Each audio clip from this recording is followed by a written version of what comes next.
Wenn man die Zusammenhänge versteht und das Ganze sieht, dann ist man im Sein. Nur das Sein kann die Zusammenhänge sehen. Und das ist auch ein wichtiger Punkt, dass man sich nicht vergisst. Wenn ich Sein kann nur aus Sein gesehen werden. Sein kann man nicht aus dem Nichtsein sehen. Und wenn ich die Struktur klar sehe, dann bedeutet das, dass ich im Sein bin. Die Sicht kann nur aus dem Sein stattfinden. Und dann ist es wichtig, dass man schaut, und wer bin ich jetzt? Wer oder was ist der oder die oder das, wo die Sicht hat, wo das alles sieht. Und das ist Sein, das muss Sein sein.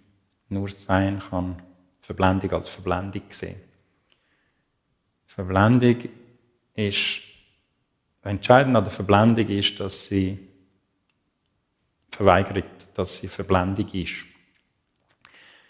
Es ist die gleiche Struktur wie bei einem Irrtum. Der Irrtum ist nur so lange Irrtum, wie er nicht Irrtum ist.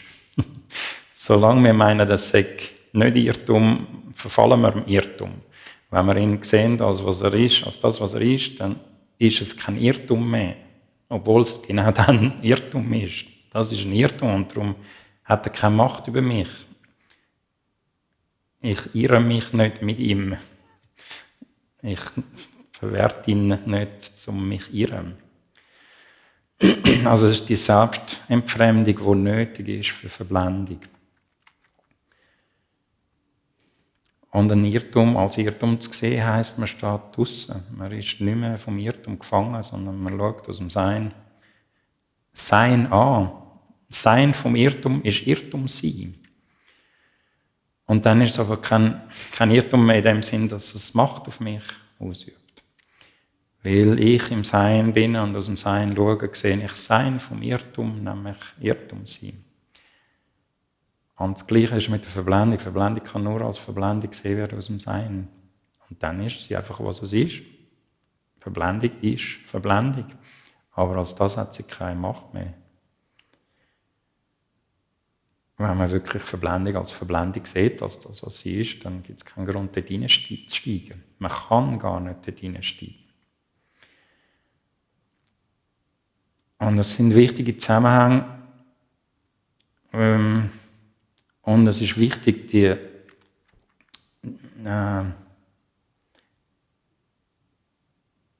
totale Unverbundenheit zu sehen. Es gibt in der Philosophie den Begriff der Totalitätstranszendenz. Wenn das Ego und die Welt vom Ego Totalität ist für das Ego ist seine Welt alles, was es gibt. Also Totalität, ich und meine Welt ist alles, was es gibt. Mehr gibt es nicht.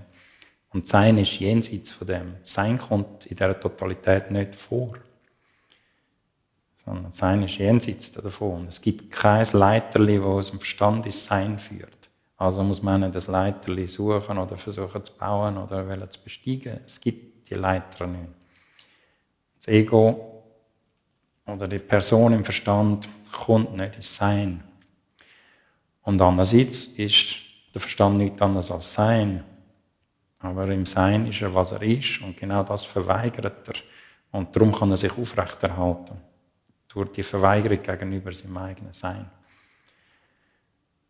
Ist das verständlich? Gut. Das ist die Grundstruktur. Und